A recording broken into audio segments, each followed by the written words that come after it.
Hello, hello, hello. Welcome to a special episode of We Don't Talk About P-Word. Happy 247th birthday, USA. Yes, today is the 4th of July. It's a day to wave your flag and chant USA with impunity. Enjoy a parade and watch the kiddos play with sparklers.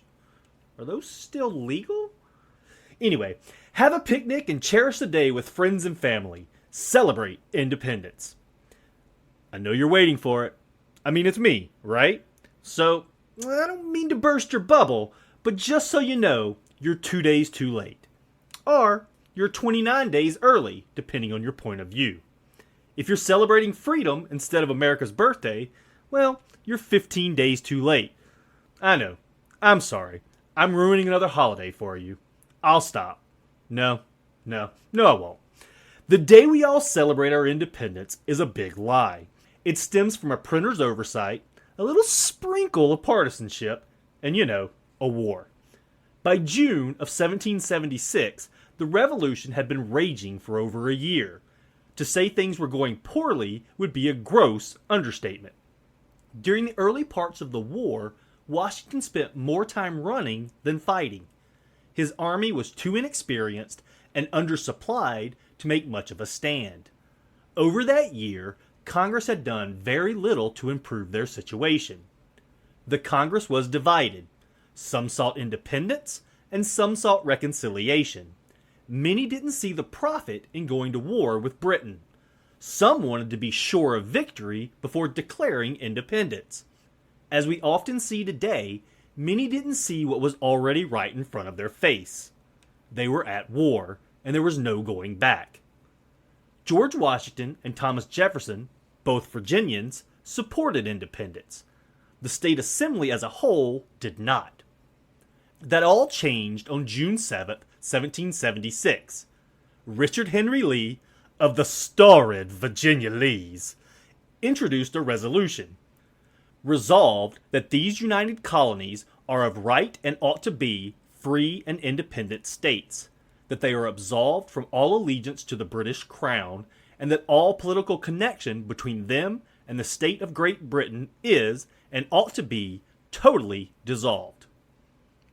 Virginia was the oldest, largest, and most prosperous colony of the Revolutionary period.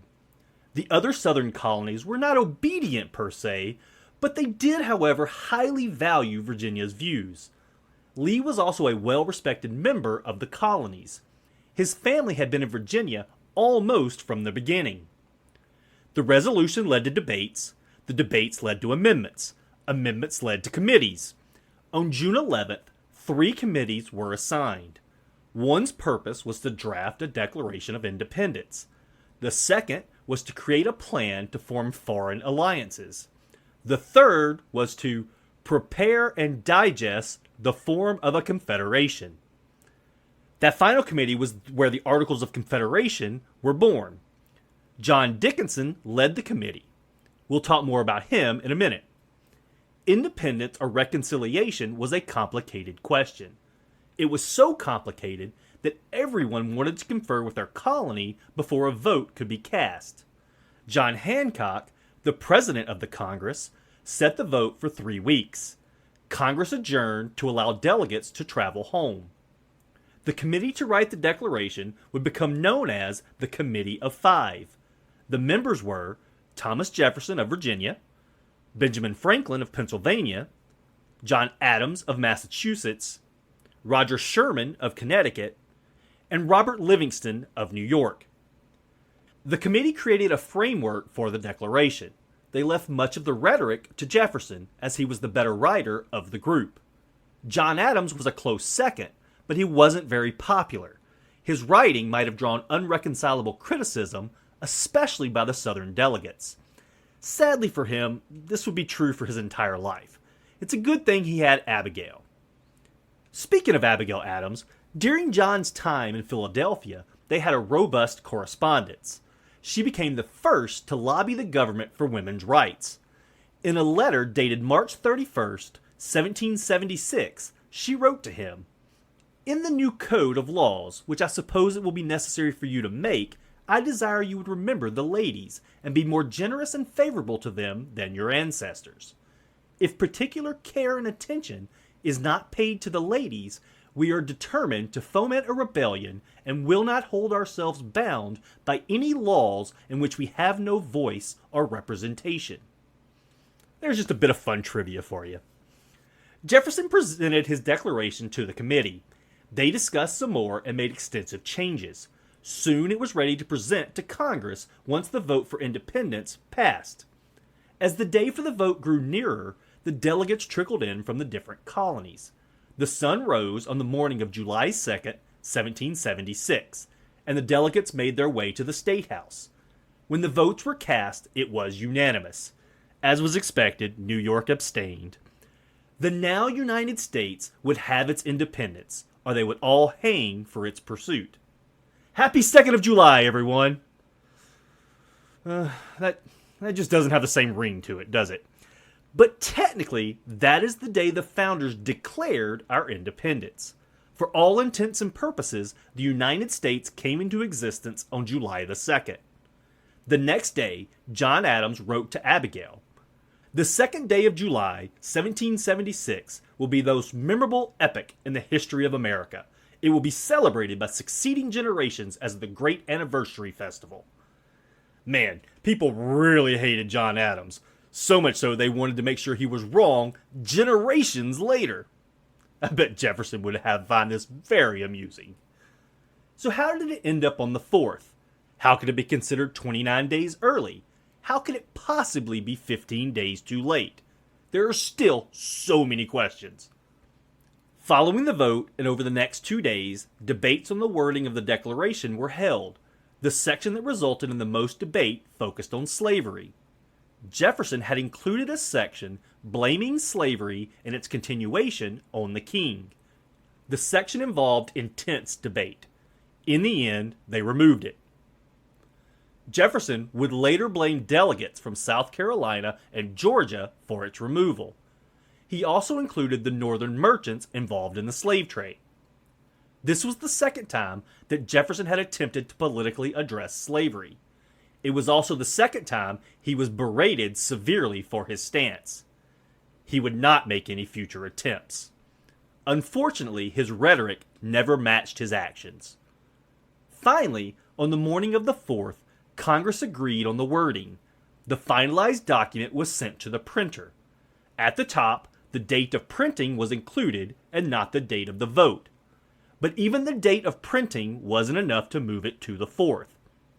The real reason it's celebrated on the 4th is much less glamorous. A year later, when July 2nd, 1777 rolled around, no one remembered. Not one member of Congress remembered what they had done a year earlier. It wasn't until the 3rd that they remembered, and the 4th became the first time they celebrated it. If you could ask them today, most founders would still be confused what day Independence Day is. Early on, there was a disagreement on how to celebrate it between the two political parties of the time. It did not see widespread celebration until the fall of the Federalist Party. That, and the end of the War of 1812, put a punctuation on our independence. By that point, many of the founders were dead. Most never celebrated Independence Day. So how could it be 29 days early? Well, it wasn't signed by the delegates until August 2nd. Many delegates did not make it back or were dealing with things at home. An official signing ceremony was held on August 2nd. That date would still be a bit problematic, as some didn't sign until September, November, and one not until 1781. If all you are celebrating is independence, then July 2nd is your date. If you are celebrating the printing of the Declaration of Independence, then the 4th. But if you are celebrating freedom, if you are celebrating liberty, well, then you're a little late. The date to celebrate freedom and liberty is June 19th. Sadly, it didn't happen for nearly 90 years. It wasn't until June 19th, 1865, that true freedom in the United States was achieved. This was the day that the last slaves were freed following our Civil War. The date has been declared Juneteenth National Independence Day. This is the day that the pursuit of freedom and liberty was finally achieved in the United States. Signing the Declaration of Independence was required to continue to serve. Throughout the Second Continental Congress, there were those who had opposed independence. Of all those delegates, only one refused to sign it. His name was John Dickinson.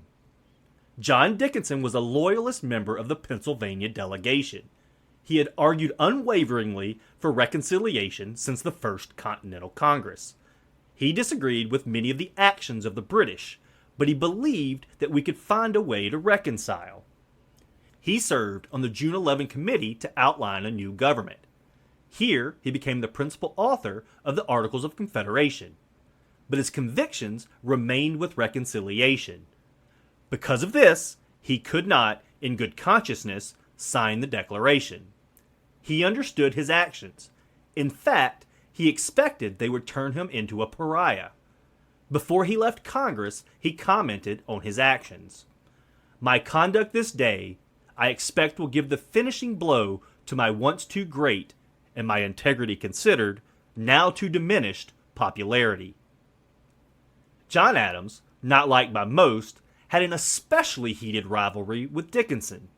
He remarked on Dickinson before he left.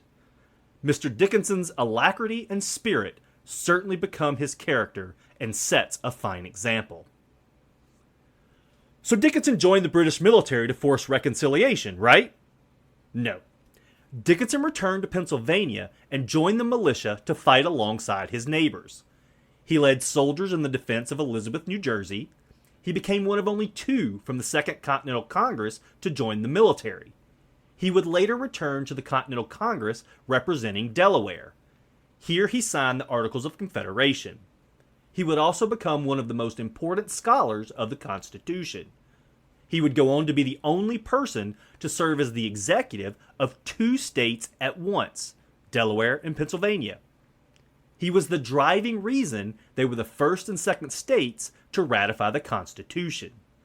Finally, he was the only founding father to free his slaves between 1776 and 1786. Jefferson said this of him when he learned of his death in 1808. His name will be consecrated in history as one of the great worthies of the Revolution. The reason I bring up John Dickinson is because of his dedication and values. Today, we heroize Adams and Jefferson. People like Dickinson are mostly forgotten. They are only known from obscure stories told by history buffs. They are seen in the peripheral of media that marginalizes them. It highlights the old adage that history is written by the winners. Adams and Jefferson were dedicated to the cause of independence. Dickinson was just as dedicated to reconciliation. So much so, he was willing to tarnish his legacy to keep to his convictions.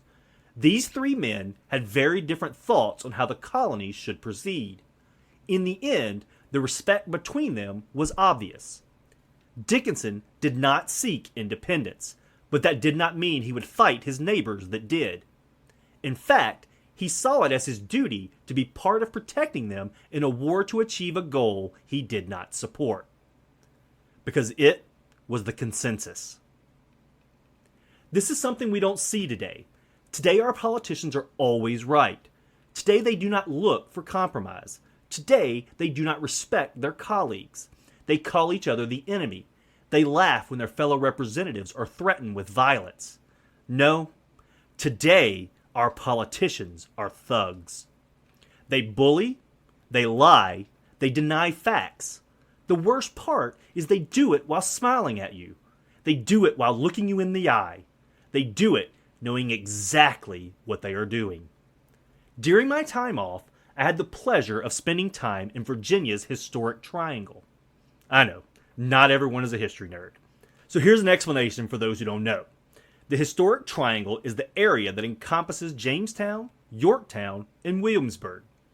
Jamestown is the site of the first permanent English settlement in the New World. Yorktown is the site of not the last, but the most decisive battle of our Revolution. Williamsburg was the capital of Virginia during the Revolution. Two things really stuck out for me on this trip. For the latter part of today's 4th of July episode, I want to talk about that. I mean, what's more American?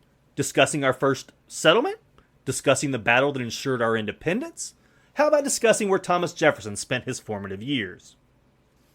I showed up early in Jamestown and prepared for a day of exploration. During my tour, I got to see the site of the very first English settlement. There are artifacts galore. There are even preserved remains of a church tower that has been there since 1680. It was really quite exciting to see. I was a history nerd in history nerd heaven. Here is what is really cool about Jamestown. Well, it's cool until you realize why and what's coming. Jamestown is still an active archaeological excavation. You can watch archaeologists digging and searching for artifacts. You might be asking yourself the same thing I did. How can we possibly not have found everything by now? The answer is that the actual site of the Jamestown settlement was unknown until 1994. Yes, that was 19. As in 29 years ago, 1994. That's like yesterday. I graduated from high school in 1994. Well, now that I think about it, I guess that's not exactly yesterday. But anyway, Jamestown ceased to be a town in 1699. Sometime after that, it was lost for close to 300 years. Seems crazy, right? It all stems from an unverified but probably unintentional lie. That lie was repeated over and over, and then became accepted as truth. Eyewitnesses from the early 1800s claimed the rising James River had claimed it. Over time, this became accepted as fact. Jamestown is a remote wooded area today. It would have been more so in the 1800s. It would have been hard to give it a thorough search, even if you weren't told it was gone. For the next 150 plus years, no one questioned it. In 1994, they did, and they found it. Here at our nation's birthplace is where I learned the first fact that stuck with me. The Jamestown Rediscovery Project had excellent tour guides. I learned so much from them. Our tour guide, a longtime member of the archaeological team, dropped a bomb. He told us that we only have about 40 years to discover as much as we can. He explained that the rising water level of the James River endangers the site. It will claim the whole area within 40 years. It's a historic representation of the effects of climate change. A settlement that has been here since 1607, the roots of our nation, we will get only 70 years to study at most. It will be gone within 40 years. Could we stop it? Could we save it? Could we make a difference? The second fact that has stuck with me came during my visit to the Yorktown battlefield. Now, let me say this in case you doubt my history nerd credentials. About midway through my tour of the battlefield, a torrential downpour ensued. Did it stop me? Nope. I just zipped up my rain jacket and kept exploring. My companion just laughed as they sat in the car watching me run around. I am not made of sugar. Most who know me would agree with that. And I am not from Oz. I was not going to miss out because of a little rain. At the end of the driving tour, you come face to face with the Yorktown Victory Monument. It's an impressive obelisk with Lady Liberty atop. The memorial was authorized by Congress within days of Cornwallis's surrender. It wasn't until 1881 that construction on this memorial was started. It was completed in 1884. Above the base, as the obelisk begins to rise, there is a statement inscribed. The inscription has lived rent-free in my head ever since. It says, "One country, one constitution, one destiny." That line is impactful on its own. With no other context, that line beautifully personifies the United States. It embodies the desires of our founders. It represents our revolutionary struggle. A line like that sticks with a history nerd. But with as much pride as I felt for my country as I read it, I had questions. Is it still true? Is this still who we are? Many people may not know this about Yorktown. Yes, it was a decisive battle of the Revolution, but its strategic location would make it a target of the Civil War. The Confederates set up defensive bulwarks here. Many were built over the existing ones left after the Revolution. It was eventually abandoned by Confederate troops as an untenable location to hold. It remained in the hands of the Union Army until 1864 when it was abandoned. Very little conflict took place in or around Yorktown. That's when it hits you that the memorial's dates are as important as the memorial itself. In 1881, the Civil War was only 16 years in the rearview mirror. Reconstruction had come to an end only 4 years prior. This was still a time of tension only beginning to mend. The words at the base were at the same time both emblematic and, they hoped, prophetic. Remember, Yorktown sits in a now defeated and cowed rebel state. Still, they found a way forward because they believed what the founders believed. We are one country, under one constitution, with one destiny. This was more than the return to an axiom. It was hope. It was hope that our nation could heal its wounds.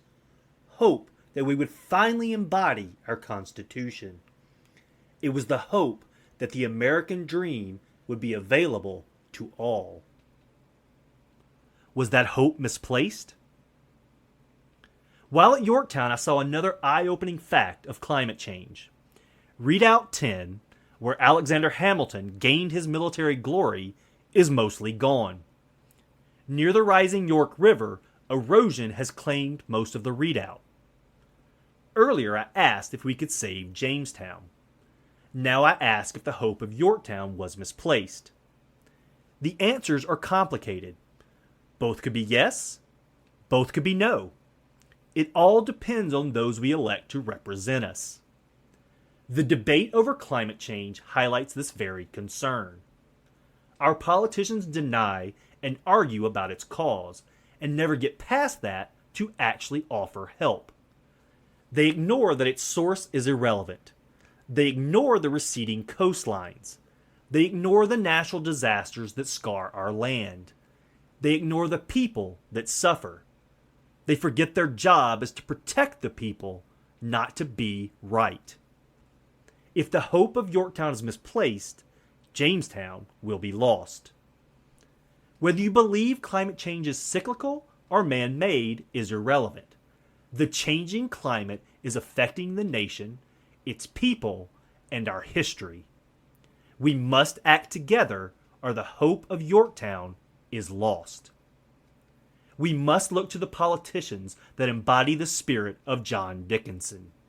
We must choose representatives that care about this nation. We must choose representatives that care about their neighbors. We must choose representatives that care more about them than their own power. We must elect leaders that defend the will of the people, not look to seize their power. We are facing a new moment to declare our independence. This time, it is not from the tyranny of a government in a far-off land. This time, it is the tyranny of those who have captured our government from within. Today, we hardly remember John Dickinson at all. If we do, it is as the only delegate that did not sign the Declaration of Independence. He is often looked down on for this, but he deserves better. He went from staunch loyalist to prominent statesman. He helped create the Constitution and was instrumental in the Great Compromise. His work in both Pennsylvania and Delaware led to its ratification. That seems exceptional for a man who did not believe in independence.